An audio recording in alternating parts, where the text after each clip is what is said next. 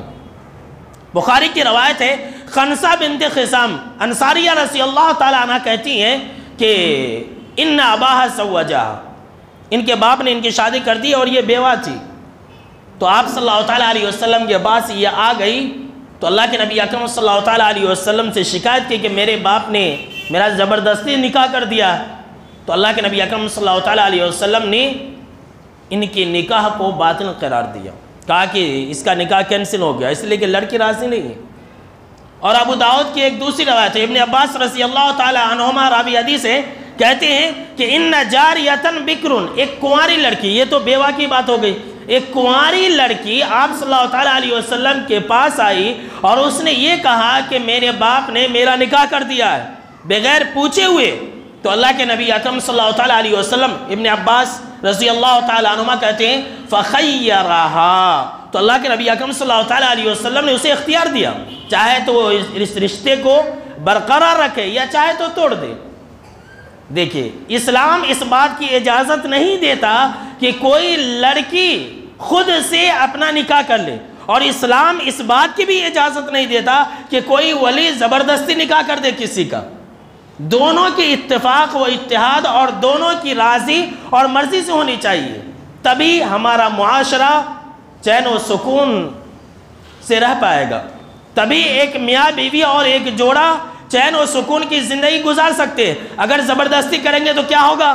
یقین مانیے کتنے ایسے اولاد ہیں جو شادی کے بعد اپنے ماں باپ کے لیے بد دعا کرتے ہیں، ہاتھ اٹھاتے ہیں، بد دعا کرتے ہیں کہ میرے ماں نے، میرے باپ نے زبردستی شادی کر دیا، اے اللہ تو نے ہلاک و برباد کر دے۔ ایسے کتنے جوڑے ہیں، میں راضی نہیں تھی لیکن پھر بھی کر دیا، وہ بد دعا کے لیے ہاتھ اٹھاتے ہیں۔ اور کتنے ایسے بھی ہوتے ہیں جو زبردستی شادی کرنے پر یا تو اپنے جوڑے کا قتل کر دیتے ہیں یا اپنے ماں باپ کا قتل کر دیتے ہیں، یعنی قتل و غارت گری کی واردات جو ہو رہی ہے کہیں نہ کہیں اس کا بھی ایک نہ ایک حصہ ہے میرے دوستو۔ اچھا، ہمارے سماج اور معاشرے میں جو لڑکا اور لڑکی دیکھا جاتا ہے، ایک بہت بڑا مسئلہ ہے، وہ عمر کے فرق کا ہے، اور یہی وجہ ہے کہ زیادہ تر طلاق ہو رہی ہیں، اور یہی وجہ ہے کہ ایک دوسرے سے ناخوش ہونے کی وجہ سے اپنا تعلق دوسروں سے جوڑ لیتے ہیں۔ سماج اور معاشرے میں دیکھا یہ جاتا ہے لڑکے کی عمر 40 سال اور دلہن کی عمر 18 سال 16 سال۔ معلوم یہ ہوا کہ انسان جو مرد ہے وہ بوڑھا ہو رہا ہے، لڑکی جوان ہو رہی ہے. اب ظاہر سی بات ہے کہ عمر کا اتنا فرق ہوگا تو وہ خواہش کو تو پوری نہیں کر سکتا، اور نتیجہ یہ ہے کہ وہ گناہ کے اندر شامل ہوتے ہیں. یہ ہمارے سماج اور معاشرے کا بہت بڑا مسئلہ ہے. لوگ یہ چاہتے ہیں کہ ہم بوڑھے ہو جائیں، ہماری بیوی جوان رہے، اور کرنے والے بھی کر دیتے ہیں. معلوم رہتا ہے کہ رشتہ 40 سال، عمر اس کی 40 سال کی ہے اور لڑکی 15 سال کی ہے. نہیں کر سکتے. دیکھیں قرآن اور حدیث میں ایسا نہیں ہے کہ نہیں کر سکتے. ہم یہ کہہ رہے ہیں یہ نہیں کہ نہیں کر سکتے، لیکن قرآن اور حدیث کے اندر تو یہ بھی ہے کہ دونوں ایسے ہوں جو ایک دوسرے کا حق ادا کر سکے. اللہ رب العالمین نے قرآن مجید کے اندر اس بارے میں اشارہ بھی دیا ہے، وَلَهُنَّ مِثْلُ الَّذِي عَلَيْهِنَّ بِالْمَعْرُوفِ، کہ جیسے مرد کا حق عورت کے اوپر ہے، عورت کا بھی حق مرد کے اوپر ہے، دونوں برابر ہے. عمر کے اندر بھی زیادہ فرق نہیں رہنا چاہیے، نہیں تو وہی ہوگا جو ہم اور آپ دیکھتے ہیں. زنا کا بول بالا ہوگا، دوسرے سے تعلقات ہوں گے. کیوں؟ اس لیے کہ اس کی تو عمر ہو گئی ہے. اکثر و بیشتر ایسا ہو رہا ہے. اور عمر دیکھ کے بھی شادی کرنی چاہیے. جی ہاں. اب آپ کہیں گے کیسے؟ آئیے میں آپ کو دلیل دیتا ہوں. نسائی کی حدیث ہے، نسائی شریف کی حدیث ہے. یہ بات آپ ہمیشہ یاد رکھنا. کتنے ایسے لوگ ہیں جو اس کی وجہ سے اپنی زندگی تباہ و برباد کر لیتے ہیں اور کر بھی دیتے ہیں. بریدہ رضی اللہ تعالیٰ عنہ اس حدیث کے راوی ہیں، کہتے ہیں کہ خطب ابو بکر و عمر و فاطمہ. ذرا غور سے سنیے گا میرے دوستو یہ حدیث. اور امام نسائی رحمۃ اللہ علیہ نے کتاب النکاح کے اندر اس حدیث کے اوپر جو باب باندھا ہے وہ باب یہی ہے کہ عورت کا نکاح تجوز المرأۃ مثلہا فی السن، کہ عورت کا نکاح اس کی عمر کے برابر انسان سے کرنا. یہ باب کا عنوان ہے، دیکھ لیجئے. اب بڑے محدث اس پر باب باندھ رہے ہیں تو سمجھ لیجئے کہ بات نہ کچھ ہے، اس کے اندر دم ہے. بابی امام نسائی رحمۃ اللہ علیہ نے بانا کہ لڑکی کا نکاح، عورت کا نکاح اس کے ہم عمر سے کرنا. یہ نہیں کہ 20 سال کا فاصلہ رکھنا. معلوم ہو کہ ساتھ میں چلے تو ایسا لگے کہ اس کی بیٹی ہے، بلکہ کتنے لوگ تو کہہ بھی دیتے ہیں کیا یہ تمہاری بیٹی ہے. یہ ہمارے سماج اور معاشرے کی یہ مینٹلٹی ہے لوگوں کی کہ ہم زیادہ ایج کے رہنا، ہمارے بیویاں کم ایج کے رہنا، 20 سال کا فاصلہ. بریدہ اسلمی رضی اللہ تعالیٰ عنہ کہتے ہیں کہ خطب ابو بکر و عمر و فاطمہ تھا، کہ ابو بکر اور عمر رضی اللہ تعالیٰ عنہما نے، کتنے بڑے صحابی ہیں، یہ پیغام نکاح دیا کن کو؟ فاطمہ رضی اللہ تعالیٰ عنہ کو. جناب محمد عربی صلی اللہ تعالیٰ علیہ وسلم کی بیٹی کو پیغام نکاح دیا. اللہ کے نبی، حدیث کے الفاظ ہیں، اللہ کے نبی اکرم صلی اللہ تعالیٰ علیہ وسلم نے کہا اِنَّا صَغِيرَةٌ، وہ تو چھوٹی ہے. چونکہ یہ بڑے عمر کے تھے اور حضرت فاطمہ رضی اللہ تعالیٰ عنہ اس وقت 18 19 سال 20 سال کی رہی ہوگی. آپ صلی اللہ تعالیٰ علیہ وسلم نے کہا کہ اِنَّا صَغِيرَةٌ، یہ چھوٹی ہے، آپ بڑے عمر کے. مطلب وہ ہے حدیث کے اندر اتنی ہے کہ اِنَّا صَغِيرَةٌ، یہ چھوٹی ہے. راوی حدیث بیان فرماتے ہیں اور پھر فخطب علی رضی اللہ تعالیٰ عنہ نے پیغام نکاح دیا تو آپ صلی اللہ تعالیٰ علیہ وسلم نے فزوجہا منہ، تو آپ صلی اللہ تعالیٰ علیہ وسلم نے علی رضی اللہ تعالیٰ عنہ سے فاطمہ کا نکاح کر دیا. اس لیے کہ دونوں کی عمر برابر تھی، دونوں میں کوئی زیادہ فاصلہ نہیں تھا. وہ بھی 25 سال 26 سال کے تھے، یہ بھی 21 22 سال کے، 1 2 سال 3 سال 4 سال کوئی بڑی بات نہیں. لیکن 15 سال 20 سال کا فاصلہ یہ انسان کے لیے خود ہلاکت و برباد والی چیز ہے. اور ظاہر سی بات ہے جب حق ادا نہیں کر سکے گا تو گناہ کا تو شکار ہوگا ہی میرے دوستو. یا تو مرد یا تو عورت گناہ کی شکار ہوگی یا مرد بھی گناہ کا شکار ہوگا میرے دوستو. اس لیے شادی کے اندر عمر کا بھی خاص طور سے لحاظ رکھنا چاہیے. آج کل کے فتنوں کے دور میں یہ عمر کا لحاظ رکھنا یہ بہت زیادہ ضروری ہے میرے دوستو. لیکن آج کل ایسا ہوتا نہیں ہے. لہٰذا ہم اور آپ جب کبھی بھی دلہن کی تلاش کریں یا دلہے کی تلاش کریں، ایسا جوڑا تلاش کریں جو کہ عمر کے اندر زیادہ فاصلہ نہ ہو میرے دوستو.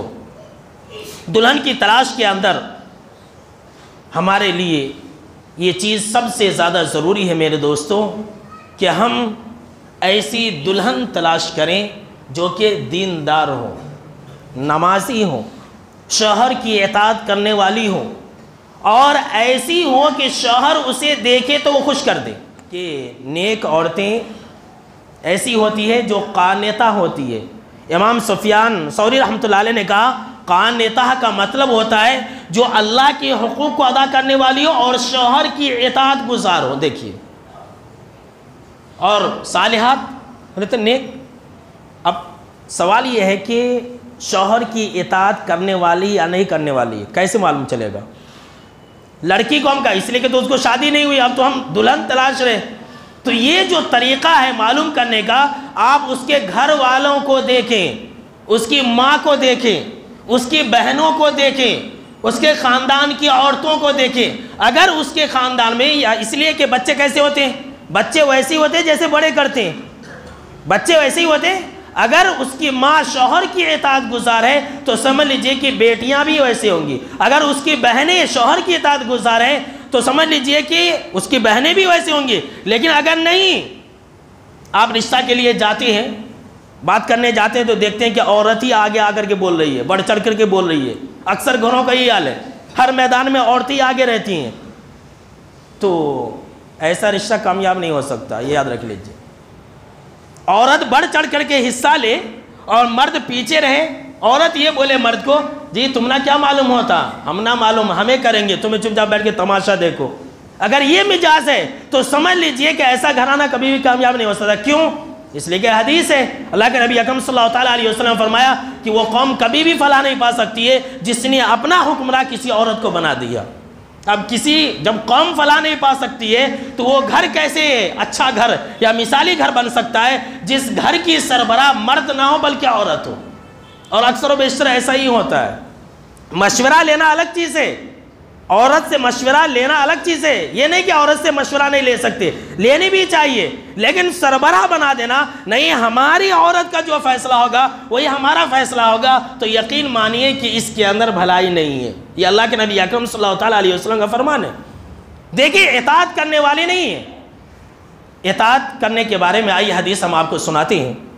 اللہ کے نبی اکرم صلی اللہ علیہ وسلم نے فرمایا کہ صحیح الجامع کی روایت ہے، خیر النساء تطیعک اذا امرتا وتسرک اذا نظرتا، بہترین عورت وہ ہے کہ جب تم اسے حکم دو تو تمہاری بات مانے، اطاعت کرنے والی ہو، اور جب تم اسے دیکھو تو تمہیں خوش کر دے، یہ بہترین عورت کی علامت ہے۔ تو دلہن ایسی تلاشے جو شوہر کی اطاعت کرنے والی ہو۔ اس کے بعد کیا ہے؟ دوسری چیز یہ ہے آیت کے اندر حافظات، حفاظت کرنے والی ہو۔ حفاظت کرنے والی کا مطلب کیا ہے؟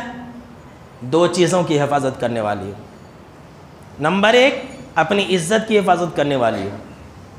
حدیث کے اندر جو اگلا ٹکڑا ہے وہی ہے، وَتَحْفَظُ غَيْبَتَكَ فِي نَفْسِهَا وَمَالِكَ، اور تمہارے غائبانے میں اپنی عزت کی حفاظت کرنے والی ہو اور تمہارے مال کی حفاظت کرنے والی ہو۔ ایسی عورت تلاش کرو، نہ کہ ایسی عورت تلاش کرو کہ تم کما کے دیتے رہو، معلوم ہوا کہ وہ اپنا کہیں سے ساچ باز کر لی ہے اور تمہاری کمائی کسی اور کو دے رہی ہے۔ ایسا بھی ہوتا ہے سماج اور معاشرے کے اندر۔ یہ کیسے پتا چلے گا؟ گھر سے پتا چلے گا۔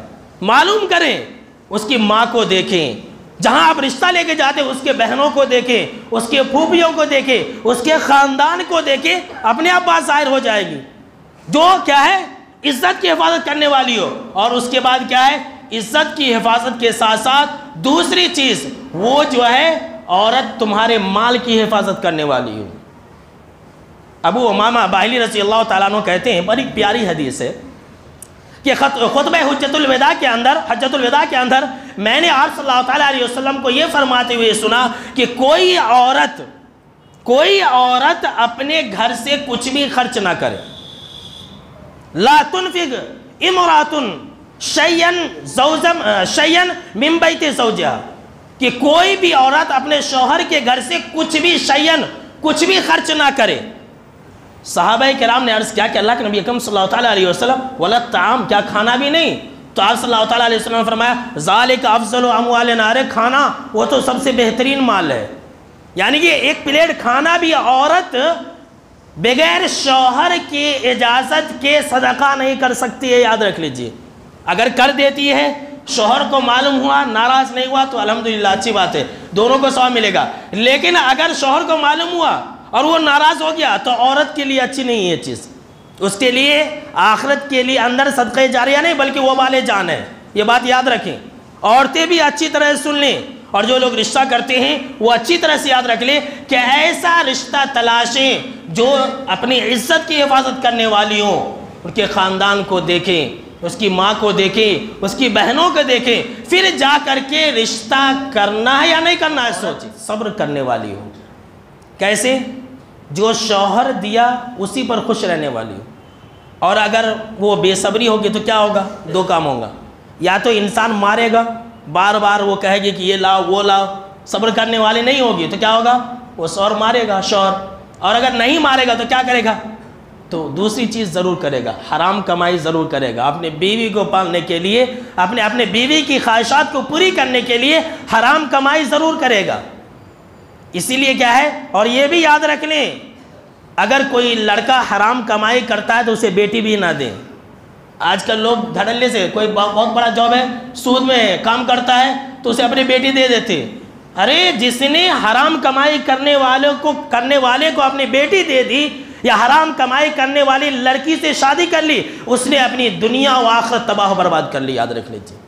اس لیے ایک بیہقی کی روایت ہے، اللہ کے نبی اکرم صلی اللہ تعالیٰ علیہ وسلم نے فرمایا لا يدخل الجنت جسد غذی بالحرام، کہ ایسا جسم ایسا بدن جس نے حرام سے پرورش پائی وہ جنت کے اندر داخل نہیں ہو سکتا، وہ انسان۔ اب جس لڑکی کی پرورش حرام سے ہوئی ہے، اس کے باپ نے سود کھلا کر کے پالا، اگر ہم اس سے شادی کریں گے تو نسل کیسی پیدا ہوگی ہم اور آپ سوچ سکتے ہیں۔ اس لیے حبیب کائنات جناب محمد عربی صلی اللہ تعالیٰ علیہ وسلم نے فرمایا کہ تم اپنے نطفے کے لیے بہترین عورت کا انتخاب کرو، تم اپنے خاندان نطفے کے لیے، مطلب اولاد کے لیے، تم اپنی اولاد کے لیے اچھی عورت کا انتخاب کرو، نیک عورت کا انتخاب کرو، دیندار عورت کا انتخاب کرو۔ لیکن ہوتا کیا ہے سماج اور معاشرے کے اندر؟ ہوتا کیا؟ آئیے حدیث بھی سنی لیجئے۔ ابو ہریرہ رضی اللہ تعالیٰ عنہ راوی حدیث سے کہتے ہیں، اللہ کے نبی اکرم صلی اللہ تعالیٰ علیہ وسلم نے فرمایا، بہت ہی مشہور اور معروف حدیث، اور جو حدیث کی تشریح ہے وہ یاد رکھ کر کے جانا، کہ تنکح المرأة لأربعین، دنیا کے اندر لوگ 4 چیزوں کی بنا پر شادی کرتے ہیں۔ بہت سارے لوگ اس کو کیسا بولتے معلوم؟ آپ نے کہا کہ تم 4 چیزوں کے بنا پر عورتوں سے شادی کرو، وہ حدیث کو نہیں سمجھتے، آپ صلی اللہ علیہ وسلم کے اوپر بہتان لگاتے۔ بلکہ میں نے خود سنا، ایک آدمی خود کہہ رہا تھا کہ تم 4 چیزوں کے بنا پر شادی کرو، یہ آپ صلی اللہ علیہ وسلم کا حکم ہے۔ بالکل جھوٹ ہے، یہ آپ صلی اللہ علیہ وسلم حکم نہیں دے رہے ہیں، یہ بتلا رہے ہیں دنیا کے اندر ایسا ہوتا ہے۔ تنکح المرأة لأربعین، 4 چیزوں کی بنا پر شادی کی جاتی ہے، لوگ کرتے ہیں۔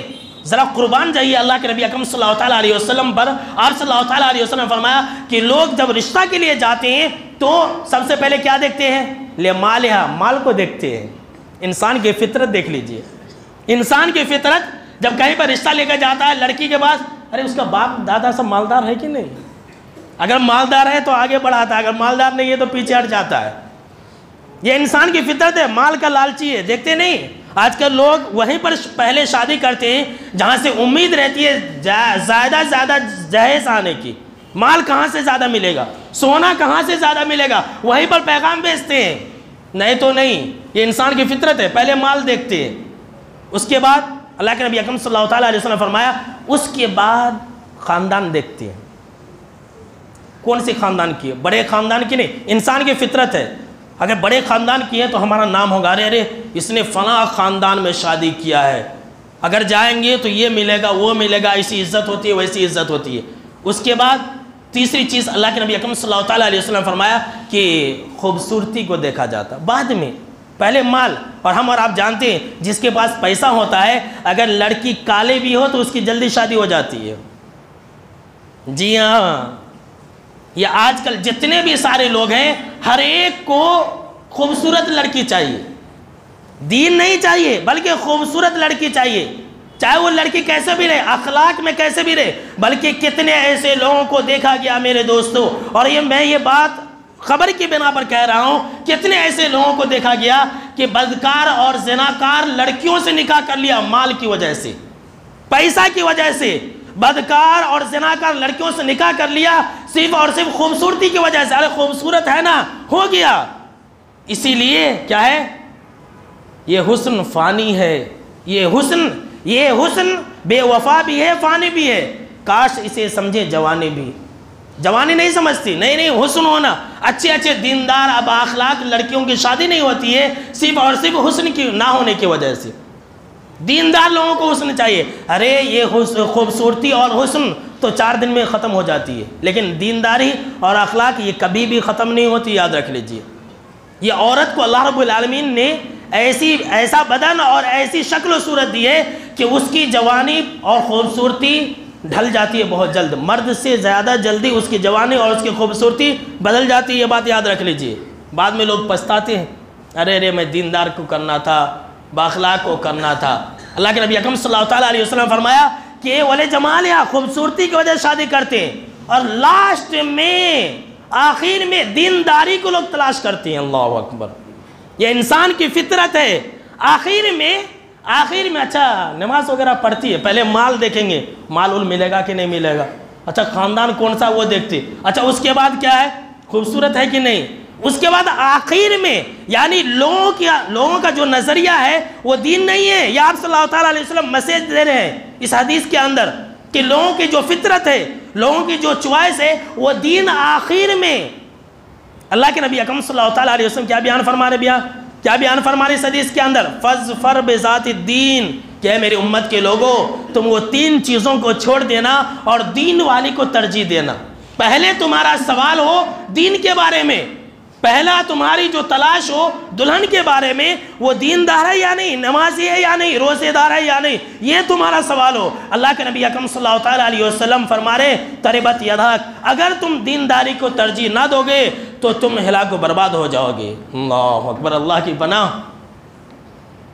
جو لوگ دینداری کو ترجیح نہیں دیں گے، یہ اللہ کے نبی اکرم صلی اللہ علیہ وسلم نے ان کے حق میں یہ کہا کہ تربت یداک، تمہارے دونوں ہاتھ خاک آلود ہو، سوائے مٹی کے کچھ بھی نہیں ملے گا۔ اللہ اکبر۔ اگر دینداری کو گھر میں لائیں گے تو کیا ہوگا، آپ کا ایک خاندان دیندار بنے گا۔ اگر آپ دیندار لڑکی کو گھر میں لائیں گے تو کیا ہوگا معلوم ہے، آپ کا بچہ دیندار بنے گا، نمازی بنے گا، اور بے دین کو لائیں گے تو وہی ہوگا، آپ کی اولاد، آپ کی نسل بھی بے دین بنے گی۔ اسی لیے ایک کہاوت ہے کہ اگر کوئی انسان دیندار لڑکی کو گھر میں لاتا ہے، اس کا اثر، اگر کوئی انسان دیندار لڑکی کو گھر میں لاتا ہے تو وہ لڑکی جب بچہ پیدا کرتی ہے اس کی نسل کو، تو وہ سکھاتی ہے، بولو بیٹے الف سے اللہ، بے سے بسم اللہ، یعنی پہلا جو لفظ سکھاتی ہے اللہ اور بسم اللہ۔ اور جب ایک بے دین لڑکی ہوتی ہے، یہ کہاوت بالکل حقیقت ہے، یاد رکھنا میرے دوستو، اور جب ایک بے دین لڑکی ہوتی ہے وہ اپنے بچوں کو سکھاتی ہے کیا، بولو میرے بچوں C for cat, D for dog, P for pig. اب ذرا سوچئے، جس بچے کے بولتے ہی سور اور کتا اور بلی سکھلایا جائے اس کی فطرت کیسی ہوگی؟ سوچ لیجئے، فیصلہ ہمارے ہاتھ میں۔ ایک فرق دیکھ لیجئے، اور بالکل حقیقت ہے، جو بھی دیندار لڑکی نہیں ہے وہ یہی کرتی ہے، سور کتا اور بلی بناتی ہے اپنے بچوں کو، اور جو دیندار ہوتی ہے وہ پہلا لفظ یہ سکھاتی ہے، بولو بیٹے الف سے اللہ، بے سے بسم اللہ۔ یہ فرق ہے میرے دوستو۔ لہذا ہم اور اب دینداری کو ترجیح دیں، دین کے بنا پر شادی کریں، مال کو نہ دیکھیں، خوبصورتی کو نہ دیکھیں، حسب و نسب اور خاندان کو نہ دیکھیں۔ یہ ساری چیزیں فنا ہو سکتی ہیں، خوبصورتی ختم ہو سکتی ہے، خاندان کے اوپر دھبا بھی لگ سکتا ہے۔ کیا بڑے بڑے خاندان میں داغ اور دھبا نہیں لگے؟ لگ بھی سکتے ہیں، اور مال بھی آتی رہتی ہے، جاتی رہتی ہے، یہ تو ہاتھوں کا میل ہے، لیکن اخلاق اور دینداری انسان کے پاس کبھی بھی نہیں جاتی ہے، یہ بات ہمیشہ یاد رکھیں۔ اس کے بعد رشتے ناطے کے تعلق سے آج ہمارے سماج کے اندر جو بگاڑ ہے اس میں یہ بھی ہے کہ ہم اور آپ جب رشتہ لے کر کے جاتے ہیں یا ہمارا رشتہ آتا ہے تو ہم دلہا دلہن کو نہیں دکھاتے ہیں۔ اس میں بھی ہمارا سماج جو ہے افراط اور تفریط کا شکار ہے۔ لڑکا لڑکی جو نکاح کرنے والے ہیں اس کو نہیں دکھلاتے، کس کو دکھلاتے ہیں؟ دلہن کو پہلے کون دیکھیں گا؟ پہلے اس کی ماں دیکھے گی، اس کا پھوپھا دیکھے گا، اس کا چاچا دیکھے گا، ہاں جو اس کی بہنیں ہیں وہ دیکھیں گے، لاسٹ میں لڑکا دیکھے گا۔ یہ اسلام کے اصول کے خلاف ہے۔ بہت سارے لوگ ایسے ہیں، اور بہت سارے لوگ کیسے ہیں، وہ دیکھنے کے بہانے لڑکا اور لڑکی دونوں کو آزاد چھوڑ دیتے، یعنی افراط تفریط، تمہیں جو من میں آیا کر لو۔ ایک طرف ایسا ہے، مسلمانوں کا ایک طبقہ ایسا ہے کہ نکاح کرنے والوں کا بھی بات چل رہی ہے تو آزاد چھوڑ دیتے، تمہیں جو من میں آیا کر لو، اچھی طرح سے جانچ لو، دیکھ لو، جو کرنا کر لو. اور دوسری طرف کیا ہے، دیکھنے ہی نہیں دیتے. نتیجہ یہ ہے کہ بعد میں لڑائی جھگڑے فتنے فساد ہوتے ہیں. حبیب کائنات جناب محمد عربی صلی اللہ تعالیٰ علیہ وسلم کا ہمارے لیے اصول ہے، حدیث کے اندر ہمارے لیے اصول ہے کہ جو نکاح کرنے والے ان کو دکھلائے. لڑکا دیکھے لڑکی کو، کتنا دیکھے، تنہائی میں نہیں، سب کے سامنے میں صرف چہرہ اور ہاتھ دیکھ سکتا اور کچھ نہیں. یہ ہاتھ یہاں تک اور چہرہ اس لیے کہ خوبصورتی کا اصل مرکز چہرہ ہے، اور ہاتھ اس لیے کہ جسم کے اندر کوئی بیماری ہے یا نہیں، یہ اس کا پتہ ہاتھ سے معلوم ہو جائے گا. اس کے جسم میں گوشت ہے یا نہیں ہے معلوم ہو جائے گا. اس کے علاوہ کسی اور چیز کو دیکھنے کی اجازت نہیں ہے. اور آج کل تو اور ہے، کتنے بے شرم لوگ ہیں وہ ماں باپ جو پیغام نکاح کے بعد، مگنی ہونے کے بعد لڑکے اور لڑکی کو آزاد چھوڑ دیتے ہیں، تمہیں جو من میں آئے کرو. بلکہ کتنے ایسے لوگ بھی ہیں جو پیغام نکاح مگنا ہو گیا اور اس کے بعد سال 2 سال تک بات کرتے ہی رہتے ہیں. یہ تو ایک آج کل لوگ جو ہے اس چیز کو گناہ نہیں سمجھ رہے. نہیں، گناہ نہیں ہے، ہو گیا مگنی ہو گیا تو بات کر سکتے ہیں، سب کچھ بھی کر سکتے رہتے. ایسا بھی بولتے، وہ بھی حرام ہے. اگر بات کرنا ہی ہے تو اپنے بچوں اور بچیوں کو نکاح کرا دو، بعد میں رخصتی کرا لینا، یہ بھی اسلام میں ہے. اگر ہمارے بچے اتنے پریشان ہیں، اتاولے ہیں، نکاح کر دو. اب نکاح تک کوئی بھی چیز حرام ہے، یاد رکھ لیجیے، بات بھی نہیں کر سکتے. آج کل یہ رواج بہت زیادہ ہو چکا ہے میرے دوستو، اور یہ بہت بڑی مصیبت ہے. ہوتا یہ ہے کہ 1 سال ہوا، 2 سال ہوا، لڑکے لڑکیاں بات کرتے ہیں، پورا ریکارڈ رکھ لیتا ہے وہ سننے کے لیے. کسی وجہ سے رشتہ ٹوٹ جاتا ہے، وہ انسان کیا کرتا ہے، دشمنی میں آ کر کے لڑکی سے جو بات کیا رہتا ہے پورا وائرل کر دیتا ہے سوشل میڈیا پر. کتنے ایسے لوگوں کی زندگی تباہ و برباد ہو کر کے ہے. اس لیے ان ساری چیزوں سے اپنی اولاد کو محفوظ رکھیں، اپنی اولاد کو بچائیں. ایسے بے شمار رشتے ہیں، بے شمار مسئلے ہمارے سماج کے اندر ہیں کہ بات کرنے کی وجہ سے رشتہ ٹوٹ گیا، اس لیے کہ ناجائز کام ہے نا. زندگی کی شروعات ناجائز چیزوں سے ہو رہی ہے تو برکت کیسے رہیں گی؟ اس لیے اس چیز کو ہرگز نہ لیں. اس کے بعد سب سے آخری چیز، ہمارے خطبہ جمعہ کا سب سے آخری بیان اور آخری جو بات ہے وہ سب سے اہم ہے، سب سے زیادہ اہم ہے، اسی لیے میں نے اسے بچا کے رکھا. وہ کیا ہے؟ ہم اور آپ لڑکی کے یہاں جاتے ہیں رشتہ دیکھنے کے لیے. بالکل دیکھنے جا سکتے ہیں. اب کسی کے پاس مال ہے تو ظاہر سی بات ہے کہ پیغام تو آئے گا ہی. اب کیا کرتے ہیں؟ پسند نہیں آتی ہے، پسند آنا نام آنا یہ انسان کی دلی بات ہے. بہت بڑی بات کہنے جا رہا ہوں میرے دوستوں، میرے سماج کے بڑے لوگوں اور بزرگوں اور نوجوانوں اور سماج اور معاشرے کے جو لوگ باپ ہیں، جو لوگ ماں ہیں، جو رشتہ دیکھنے والے لوگ ہیں، لگانے والے لوگ ہیں، وہ سب اچھی طرح سے اس بات کو سنیں. پسند آنا نہ آنا یہ الگ بات ہے، فطری بات ہے، کوئی بات نہیں ہے. لیکن مسئلہ کہاں بگڑتا ہے؟ دیکھنے کے بعد لڑکیوں کے اندر عیب نکالنا شروع کر دیتے ہیں. پسند نہیں آئے کوئی بات نہیں ہے، دوسری جگہ جا کے بولتے ہیں ارے وہ لڑکی ایسی ہے، وہ لڑکی ایسی ہے، وہ لڑکی ایسی ہے، جس کی وجہ سے اس لڑکی کی شادی رک جاتی ہے. اس وجہ سے سماج اور معاشرے کے اندر کتنی لڑکیاں ایسی بیٹھی ہوئی ہیں، عیب نکال دیتے. ایک اچھا کھاتے بھی پیتے بھی، کتنے لوگوں کا مشغلہ ہے، جب تک 50 گھروں کے اندر لڑکیاں دیکھ کے پیٹ بھر کے نہیں کھا لیتے جب تک ان کا دل نہیں بھرتا. بلکہ بڑے بڑے شہروں کے لوگ تو پریشان ہیں اسی کو لے کر کے، عیب نکالتے ہیں. ایسے لوگوں کے لیے قرآن مجید کا جانتے ہیں کیا پیغام ہے؟ فرمائے اللہ رب العالمین نے ان الذین فتنوا المؤمنین والمؤمنات، بے شک کہ جو لوگ مومن مردوں کو اور مومنہ عورتوں کو فتنے میں ڈالتے ہیں، آزمائش میں ڈالتے ہیں، ثم لم یتوبوا، اور پھر توبہ نہیں کرتے ہیں، تو اللہ رب العالمین نے فرمایا ایسے لوگوں کے لیے جہنم کی آگ ہے. اللہ کی پناہ. اللہ پر دیکھ رہے ہیں، سوچتے نہیں، عیب نکالتے ہیں. نہیں میں نے دیکھا تھا وہ ایسی تھی ویسی تھی، یہ تھا وہ تھا. یہ عیب نکالنے والوں کے لیے وعید ہے. دوسری جگہ اللہ رب العالمین نے سورہ احزاب کے اندر فرمایا والذین یؤذون المؤمنین والمؤمنات بغیر ما اکتسبوا، کہ بغیر کسی وجہ کے اگر کسی نے ایمان والے مرد اور ایمان والی عورت کو تکلیف دیا، یؤذونا تکلیف دیا. اب کسی کا رشتہ نہیں ہو رہا، یہ تکلیف نہیں ہے. عیب لگا دیا اس کے اندر بلا وجہ میں، نہیں ایسی جبکہ کوئی بات ہی نہیں تھی، تم کو پسند نہیں آئی خاموش بیٹھ جاؤ، دوسروں کے پاس اس کے عیب کو بیان نہ کرو۔ تو اللہ رب العالمین فرمایا تحقیق کے ایسے لوگوں نے بہت بڑا بہتان باندھ دیا، اور بہتان لگانے والوں کی جو سزا ہے دنیا کے اندر بھی اور آخرت کے اندر بھی ہے۔ لہٰذا یہ بات ہم اور آپ سوچیں اور اچھی طرح سے اس کا حل نکالیں، اس لیے کہ سب کے پاس بیٹیاں ہوتی ہیں، سب کے پاس بیٹیاں ہوتی ہیں۔ اگر ہم اور آپ ان ساری چیزوں کا حل قرآن اور حدیث کی روشنی میں نہیں تلاشیں گے تو یہ مسئلے اور بھی بگڑتے جائیں گے۔ اللہ رب العالمین سے یہ دعا ہے کہ اللہ رب العالمین ہم کو اور آپ کو جتنی بھی شادیاں ہیں وہ قرآن اور سنت کے مطابق ادا کرنے کی توفیق عطا فرمائے، آمین۔